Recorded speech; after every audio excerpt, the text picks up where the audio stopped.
Just like you don't brush your teeth once a year and be like, I brush my teeth in January, like I'm good until next year. Like, no, daily practices, daily habits. That's how I want you to think about colorism healing. Not, oh, I did something for 2 weeks and now I'm good for the rest of my life.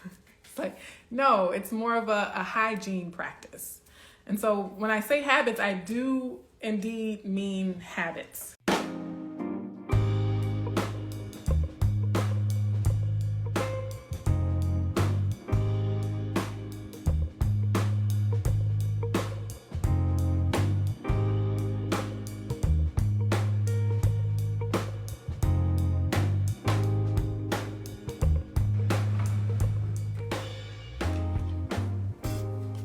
Hello, everyone. Welcome to the weekly Colorism Healing live stream with yours truly, Dr. Sarah Webb.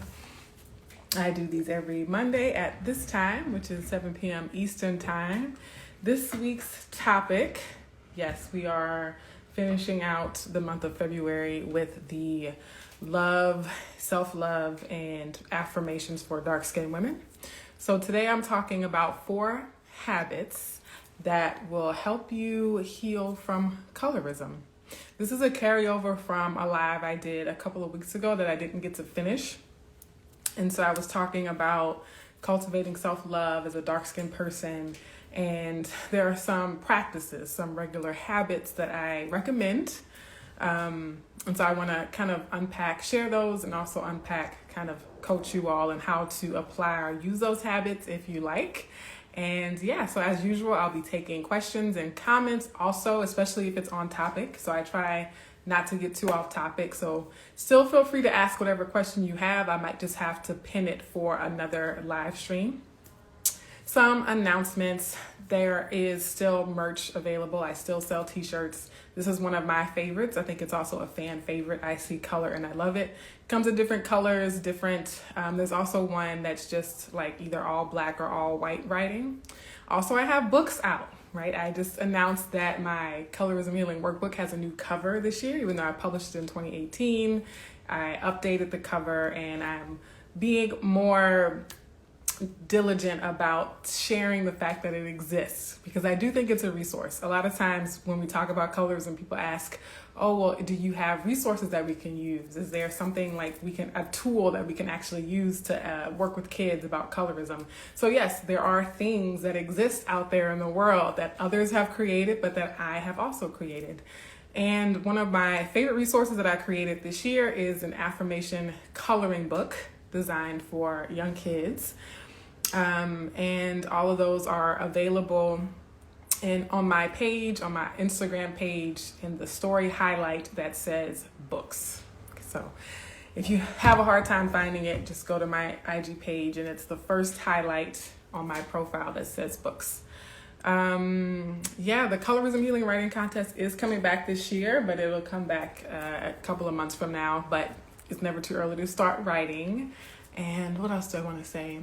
Oh, also I offer speaking, consulting, and coaching. So if you would like your school or your company or your business to learn more about colorism, I do virtual presentations as well as in-person workshops, and also small group coaching, one-on-one coaching, individual consultation sessions if you just have a one-time issue or concern or question that you'd like some guidance or input on.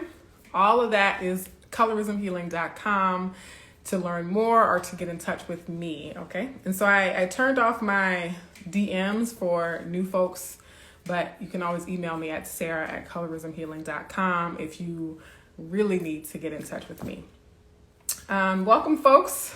I need to start my recording for the podcast. So my podcast listeners did not get that beautiful introduction, but that's okay. And hopefully this microphone picks up. It's not directly in front of me, but you know, when you're traveling, when you're living the nomadic lifestyle and you're living in Airbnbs, you gotta work with whatever setup you got, right? So let's see, maybe I can put the microphone here. I don't know. If the audio doesn't work, then I'll just use the audio from the video for my podcast listeners. All right, so let's see who's tuning in. We're about to dive into the 4 habits I recommend for healing from colorism, for cultivating self-love, especially if you are darker skins. Before I get into the nitty-gritty, I always like to greet my folks who are tuning in live, see where y'all tuning in from around the world, how y'all feeling tonight or this morning if you're, on in the Eastern Hemisphere. We have Saint Comé. Always a pleasure to have you join us. Thank you. Love your posts as always, but this week hit different. Okay, I'm glad that this week hit different.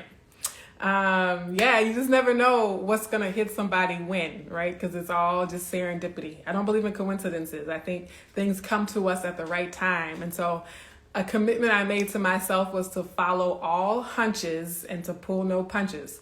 So it's like, if I have it on my heart, like, ooh, I need to put this post out today, then I do what I can to make sure it goes out today.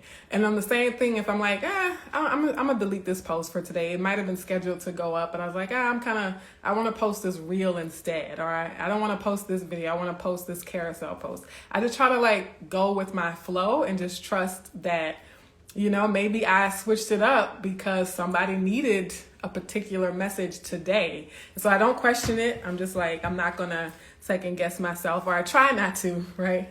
And just put what I'm feeling compelled to put out there in the world at any given moment.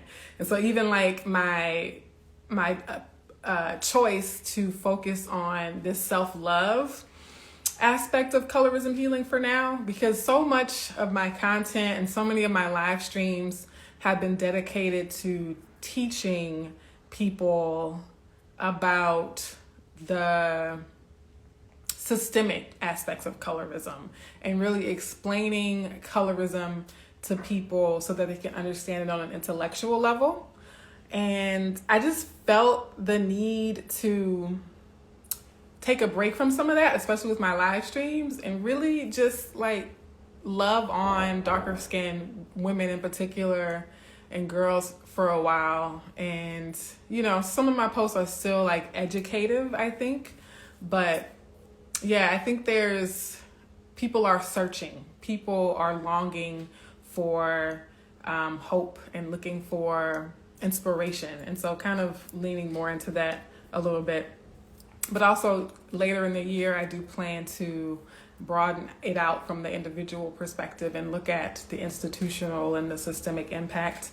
But I want to start the year off with us, with just the heart space before we get back into the resistance. All right, that was a long response to your comment, but it was worth it. Welcome, folks. Black Knight 0626.2. How you doing? An oldie but goodie here, or golden oldie. That's what they call them, golden oldie. Smiling but not running, recovering from knee injury. Okay, so Black in T06_26.2. Injuries, these illnesses, these things that happen to us. I'm recovering from an ear infection. And so I don't know if I'm talking extra loud today because my left ear is muffled.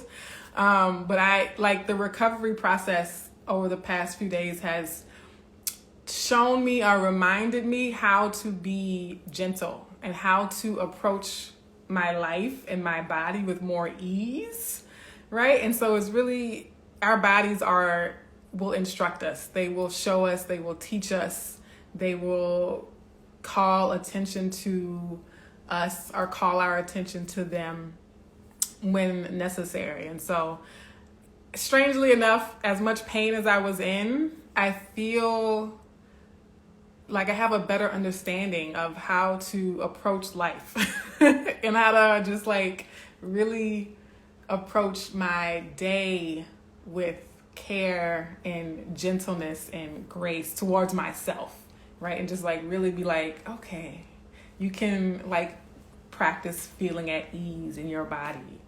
So I wish you healing. I wish you rest. I wish you recovery. And I wish you also that sort of growth and self-development in terms of being gentle and approaching your life and your running practice, your exercise practice with a sense of ease and care for your body. Kay Anji, welcome. Thank you for the follow. I didn't even know that you could do that from the live stream. From Kenya, welcome. I have several folks that I'm a fan of in Kenya.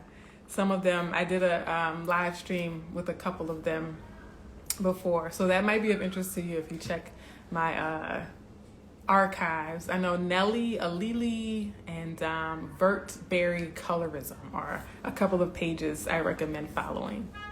All right, folks. So feel free to just say hello in the chat or ask an actual question or respond to anything that I have to say. I'm going to get into just 4 habits that I recommend in terms of healing from colorism. We're already at 7:10, so that means I've been doing a lot of chatting and talking. And I'll try to be brief here, but also leave you with nuggets that you can take with you. So the first habit, if you tuned in last week, you already know this is like my favorite habit, and I attest to it because of my personal experience, things I've learned from other folks.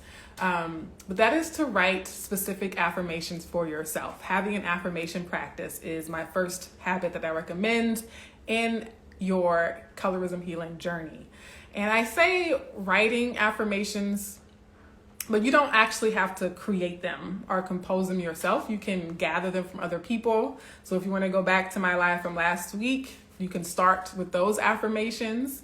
But when I started doing affirmations, I was just doing Google searches for affirmations related to what I had concerns about or what I had issues about. And like I mentioned, I had a blue composition notebook, and I would just like write down the affirmations that I found online. And my affirmations included song lyrics. They included quotes from books. They included quotes from sermons, quotes from podcasts or YouTube videos, right? And so, and absolutely any word or statement that empowers you, inspires you, affirms who you are, affirms how you look, affirms how you show up in the world, that helps you to aspire and to dream bigger for your life, like anything that feels right. You can collect that as your affirmation. And one of my recommendations though is that they be specific to you. So the best thing is to start. So if you start with simple general affirmations like I am beautiful, like those are a great, simple, easy, accessible way to start. But I find that getting even more specific to your situation could help. And so I have an example of a more detailed affirmation. So the general one is I am beautiful. But if you want to get more detailed, here's an example of what you can do or say or write. I am beautiful without comparison. My beauty is not based on where I am or who I'm with or who notices it. My beauty is always inherent, even when my hair is not newly done, okay, because mine sure isn't. My beauty is evident no matter what I'm wearing or how much makeup I have on. I am learning to see just how beautiful every part of me truly is, okay? And so I know I said I'm gonna try to keep this quick, but I wanna break down that affirmation a little bit. So when I say I am beautiful without comparison, this can be important for someone like me or for someone like you who has been taught or conditioned to rate or evaluate your beauty based on what you see in the media, based on the appearance of other women around you or other men around you or just other people around you. And so unfortunately, we live in a culture where our understandings of beauty are comparative and it becomes a hierarchy, right? Like that's what colorism is. It's this hierarchy. It's like someone has to be more beautiful and someone has to be less beautiful. And so getting out of that mindset, right? So that's why that piece was important. But then also the elements about my beauty is inherent no matter what I'm wearing or no matter what my hair is like. For me, that's important as a dark-skinned woman because as I've said several times in other places is a lot of times we can say, oh, I can accept the way I look as long as these really strict conditions are met. So under this very narrow set of conditions, I can see myself as beautiful, right? And I think that's okay if that's where we are, but I think it's more a form of liberation to be able to just say, I am beautiful when I wake up in the morning, before my makeup is on, after my makeup is on, before my hair is done, after my hair is done. I am always already beautiful, right? Even when whether I'm wearing sweatpants or, you know, a beautiful mini dress and heels, right? Every version of me is beautiful. So then the second habit is one of my favorites as well, and it's one that I recommend a lot to clients, and that is to do a photo study of yourself. So before I get into what a photo study is, let me see what these comments are that are coming through. Hey, Kat Rivers, thank you for the applause and the hearts. Thank you so much. Let's see, I'm waving at folks. Kay Angie says, I love your work. Thank you so much. That is good feedback because I have to show up here every day and do this work. And so when you all say it resonates with you in some way, I'm like, okay, I'm on the right track, right? And so I can keep coming back. Hey, Yinka, how you doing? I really like your what you're wearing in your profile picture. That shade of pink is really eye-catching. If you're still watching, like, I just love whatever that is you're wearing. That color is so pretty. All right. Yinka says, yes, it's so important to love natural beauty. Yeah.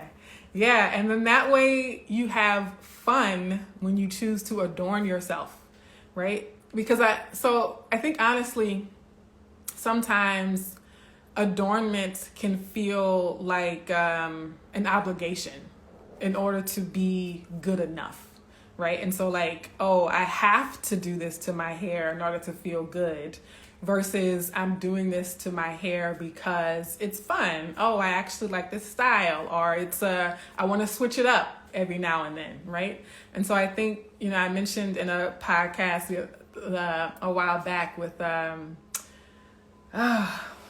Cousin Sammy. I forget the name of the academy. It's some kind of academy. And I was saying how I want my people to really be free and to make the choices that we make out of freedom and not out of obligation, right? Like not to be in this prison of I have to, again, meet this narrow set of parameters in order to feel good enough. But I feel good enough no matter what. And so that way all the choices I make are truly my choices and not choices I'm making because of external expectations. So I do think that is important. Okay, so habit 2, the photo studies. A lot of times, you know, people think things like selfies are vain or trivial. And they can be, let's be honest, they can be. But I know so many people say that they struggle to take pictures of themselves, or they struggle to look at other photos of themselves, much less post them. And we live in a society where it takes courage for many people to, again, even take a picture of themselves, much less share the photo of themselves. And so there was a book I read in college. Shout out to Angelita Gordine, Dr. Gordine at LSU, for introducing me to this book. It's called On Photography by Susan Sontag. And I have a couple of quotes from Susan Sontag about her theories about photography. And so one, she says, photography has succeeded in somewhat redefining for everybody definitions of what is beautiful and what is ugly. And photographs alter and enlarge our notions of what is worth looking at. That one line, photographs alter and enlarge our notions of what is worth looking at, just kind of like opened my mind to so many things. When I was little, I still love to take pictures. I used to take pictures of just like not people. I used to take pictures of like trees Like on the road, I was like, oh, look, a tree. I like that tree. Let me take a photo of it. And other people were like, why are you taking pictures of these like inconsequential, mundane, like everyday things? And I'm like, because I see beauty in them. And so ask yourself, right? Most people are taking pictures of things that we find interesting, or we take pictures of things because we think it's beautiful, or we want to record it, or we appreciate it in some way. Whatever the reason for the appreciation, usually we're taking a photo of something that we appreciate and that we want to continue to appreciate. And so think about what it says to your mind. Think about what it says to your subconscious when you don't want to or don't like to take pictures of yourself, right? And think about the power then of saying, you know what? I am something to appreciate. Like my image is something to appreciate. My image is worthy of being captured in this moment in time. My image is worth looking at. I believe you are worth looking at. And so you don't have to start by taking pictures. You can simply start by collecting pictures of yourself and looking at them. Looking at photos of yourself as a baby.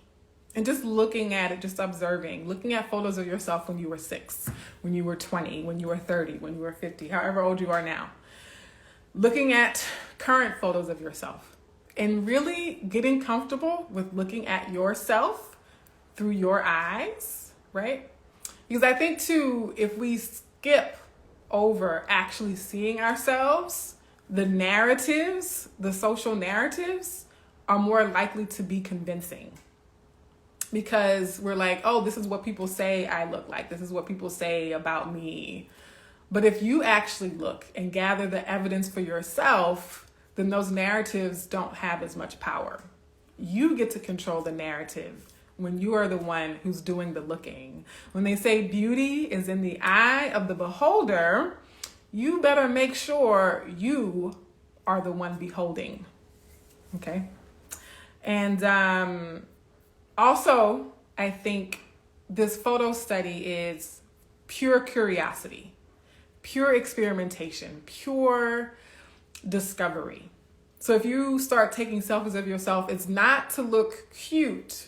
You're not trying to come up with the perfect Instagram pic or the perfect profile photo, your next Facebook profile photo. You know how we feel like when we get that one photo, we're like, oh, I found a new Facebook profile picture.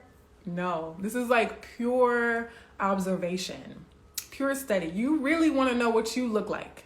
What do I actually look like at night?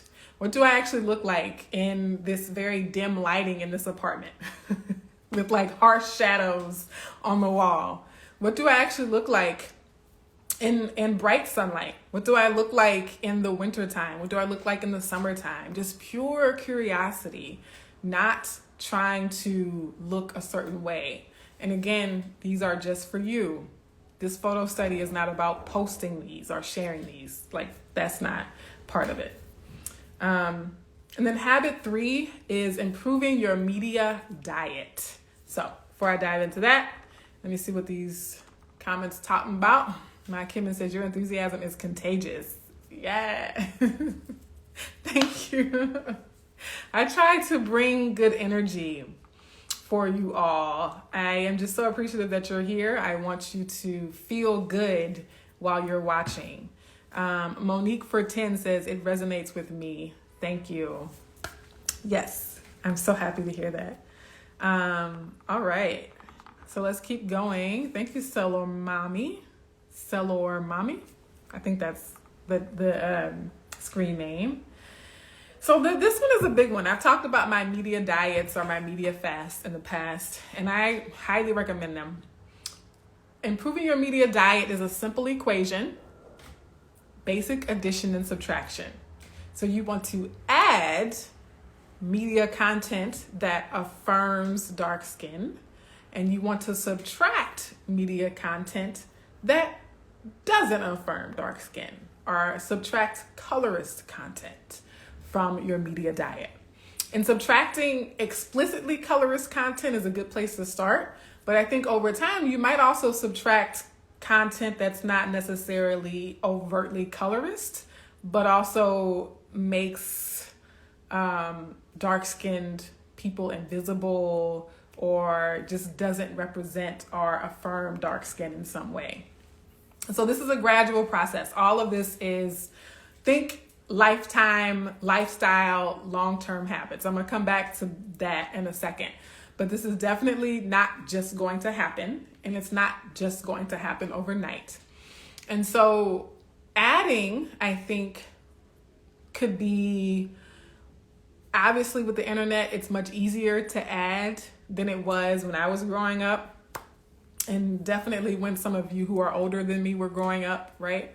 So it's much easier these days to find YouTube accounts, our social media accounts, our blogs, our websites, or to even do a Google search for books, coloring books, magazines, right? There's just a lot more access to content that affirms dark skin. It does require some searching because unfortunately there's not as much of it as the content that affirms white skin or light skin, but there's more now than there's ever been.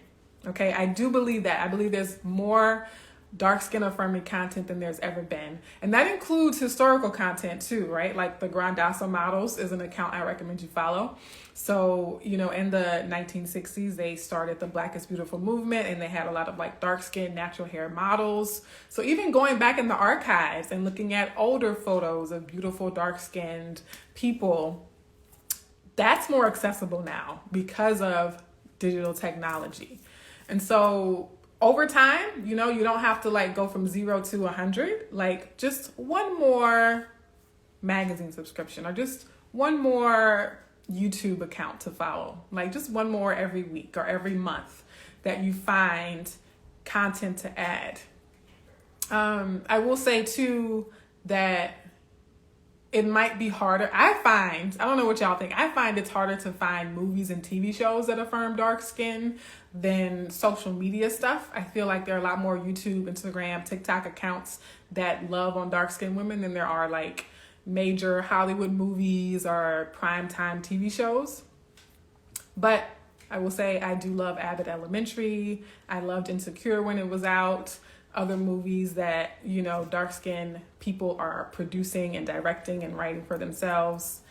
It's improving. It is. So again, let's all be patient. And if you are a creator or a filmmaker, please continue to produce that content. Now, as far as subtracting the colorist stuff, that is also a gradual process, right? Because a lot of times there are things we like about that content. Despite the fact that it's colorist, we might say, oh, but they're actually funny if they weren't colorist, you know, or this was actually a good movie, but they had to cast the dark-skinned girl as the crackhead or something. And it's like, man, it would have been a great movie other than that. And so I find that like cutting out the colorist content is also not going to happen overnight. Like my palette is completely different. Like I really cannot stand it. It's almost like a gag reflex for me. Like I just cannot, like as soon as I get a whiff of colorism in a TV show or a movie or a song, I'm just like, I can't do it. Like I literally cannot digest this at all. And so I think over time your palette might change as well to where it's not as difficult to cut out or, you know, subtract the colorist content over time. And even, like I said, even if it's not explicitly colorist, I think we have to limit the kinds of media or narratives or content that are constantly like making a white woman the heroine or, you know, making a light-skinned woman the love interest, right? Because that is infiltrating our subconscious, that is infiltrating our psyches. Also, another plug for colorismhealing.com.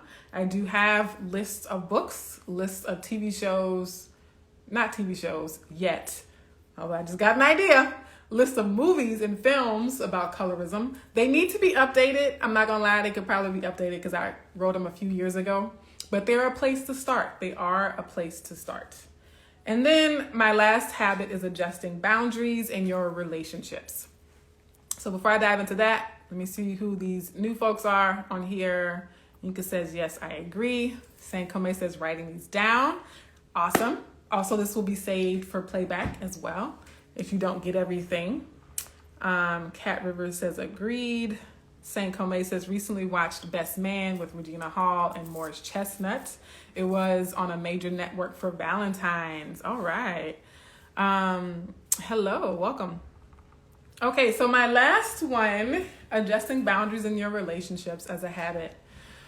Before I dive into that, I mentioned I want to explain this because I think it's very important in your approach to colorism healing.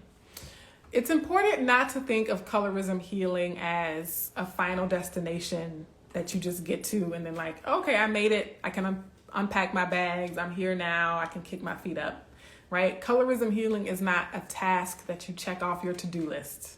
It's not even a task that you check off on your bucket list. Like, okay, did that. What's next?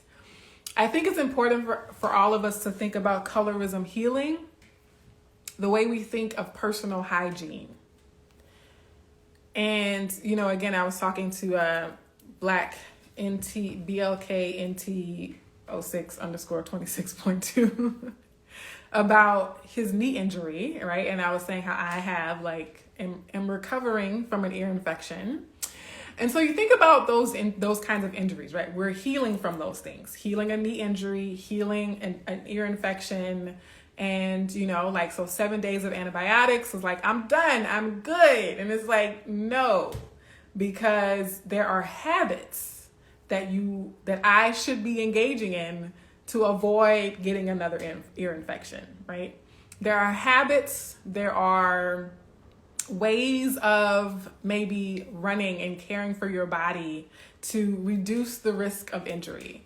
But looking at something like an ear infection, I'm sorry if that's TMI or grossing anybody out, but germs exist. Colorism exists. Bacteria, things exist. Things get dirty. Things get bacteria in them. They get infected. Your body reacts to save your life. Your body's like, hold up. Let's shut that down real quick.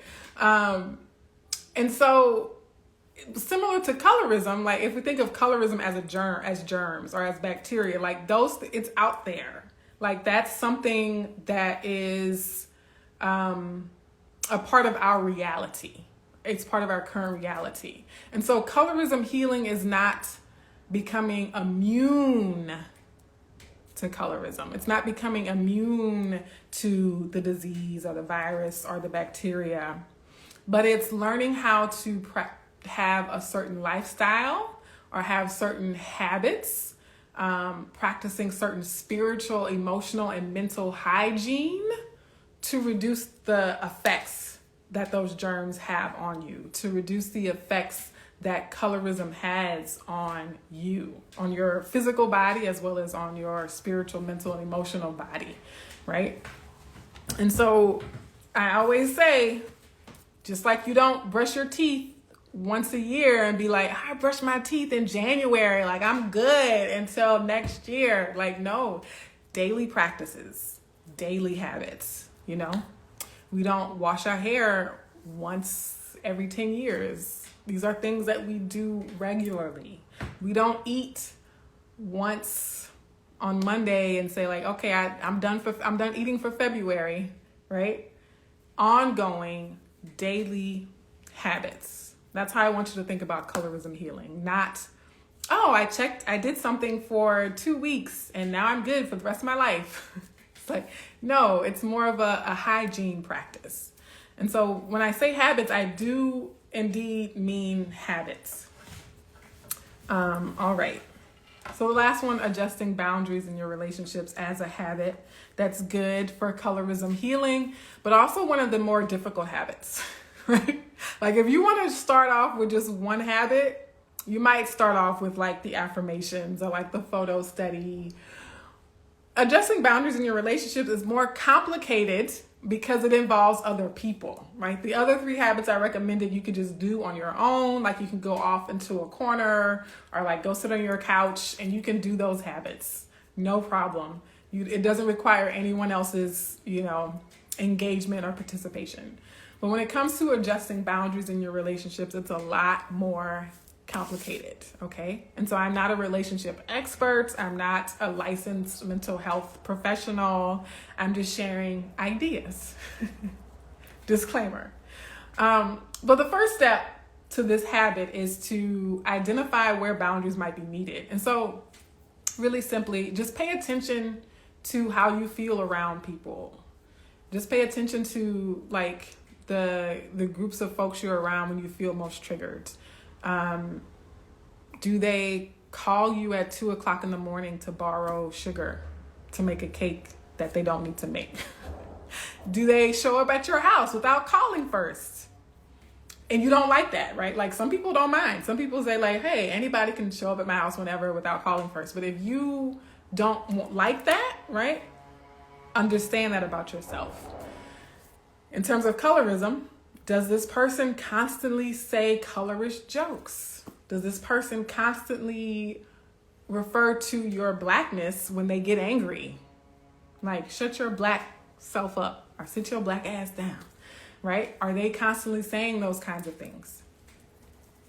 That's an indication that you might need a boundary to protect your heart and your mind as you heal from colorism. The second step then is even harder, which is to communicate the boundary. That's not easy. It's hard enough sometimes to recognize that you even need one, and then it can be very scary to actually communicate that to the person. Hey, I'd really prefer if you didn't call me at 2:00 in the morning to borrow sugar. Hey, I'd really prefer if you call before you come to my house. Hey, I really appreciate it if you didn't make colorist jokes around me or at all around anybody. Hey, I'd really prefer if you didn't always refer to my skin tone in a derogatory manner. Can you do that? Step 3, this is clutch, y'all. Observe how they respond when you communicate your boundary. This will tell you a lot. If they're like, oh, I'm so sorry, I didn't know that was a problem for you. Yes, of course, I won't just show up at your house without calling first. I'm glad you let me know that that's, something you want. Pay attention to how they respond. Or do they get mad? Do they get defensive? Do they try to justify or rationalize that behavior? That will tell you a lot about the quality of that relationship. And then not only how do they respond when you communicate the boundary, do they actually make concerted, genuine effort to respect that boundary? If you say, stop making colorist jokes around me, do you notice that they actually stop? Then the fourth step, I'll be preaching to myself too, right? The fourth step is even harder than communicating the boundary. Can you guess what it is? Maintaining your own boundary. Not saying like, oh, well, yeah, I said don't call me at 2 a.m., but you called me at 2 a.m., and so I'm going to answer the phone. Nah, if you tell them don't call you at 2 a.m. and they call you at 2 a.m., it's on you at that point to not answer the phone, right? And so identify where the boundary is needed, communicate the boundary, respect your own boundary, maintain your own boundaries. And then the last thing I'll say about that is, yes, boundaries can change. Some boundaries are meant to be temporary. Some boundaries are meant to be forever. And so I've told people before, like, just like if you break your arm, I know I'm using a lot of injury metaphors, you might have a cast on that arm for a period while you heal. Until that arm heals, until that arm gets stronger, you might need to cut off contact. Okay? You might need to have a very hard, fast, impermeable boundary while you get stronger, while you heal, while you recover.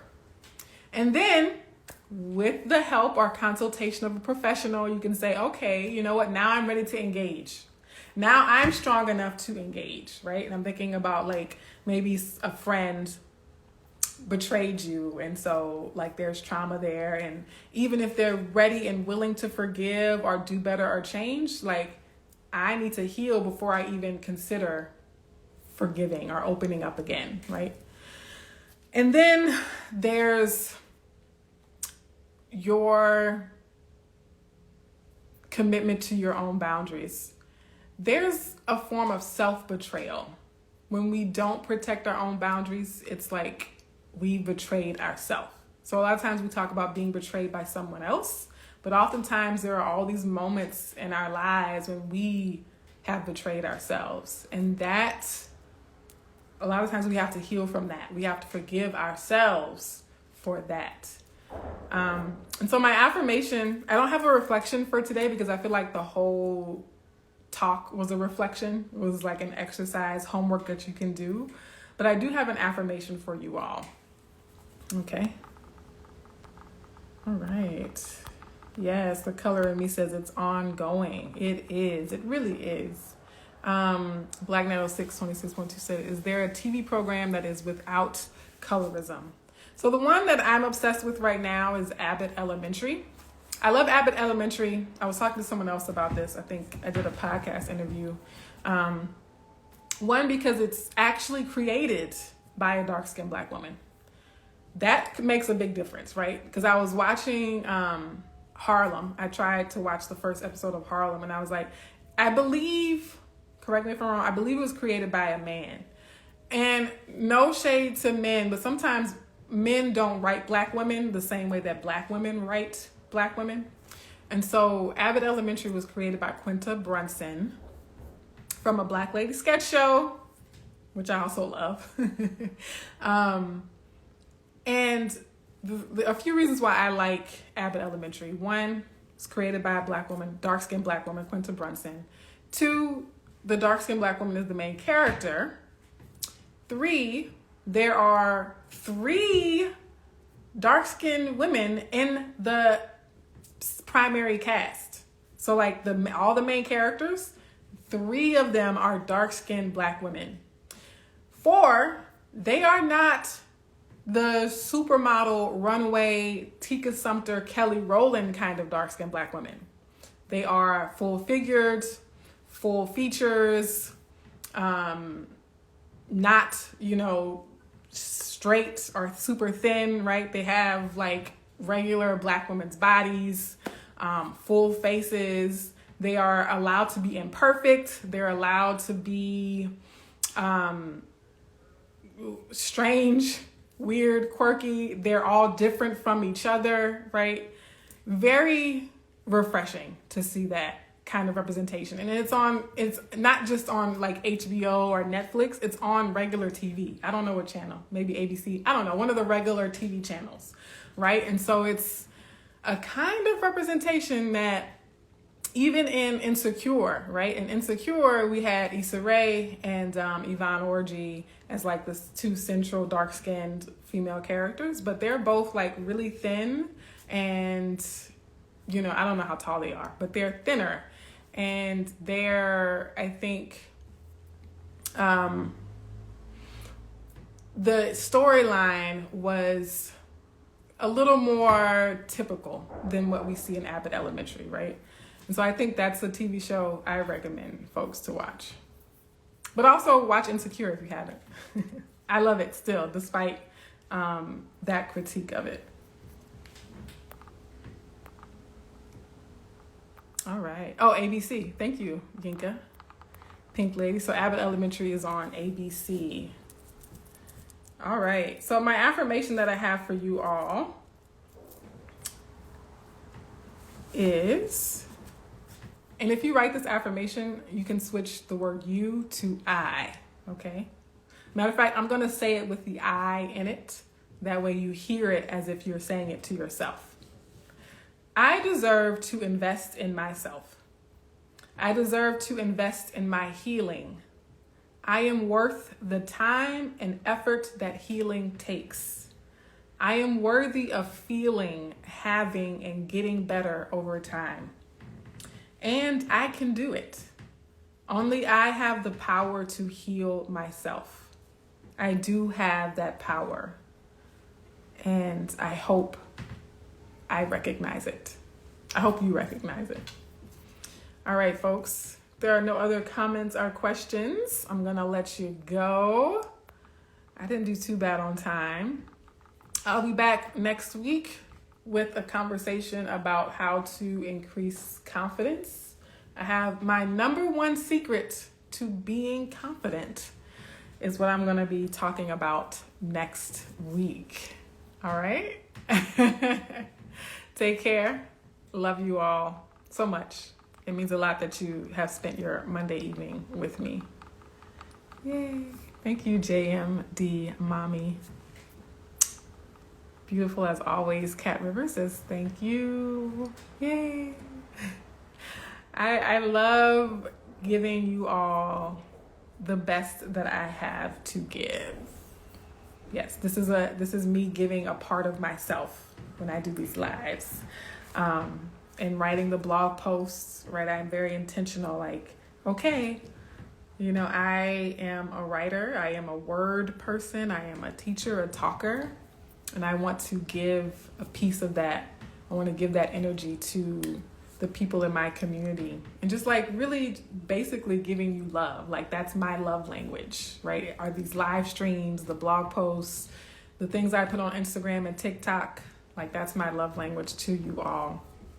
And so it definitely is reaffirming again that I'm walking in purpose and acting and moving in purpose when you all acknowledge or give feedback that it helps or that it resonates or that it teaches you something, right? Really appreciative that it's reaching you. All right, let me stop talking because y'all know I just be talking to hang out. just to spend a few more minutes with you all. All right, peace out. Thank you all. I'll see y'all next week. Before then, I'll see you in the comments and whatnot on the reels and posts that I share every day.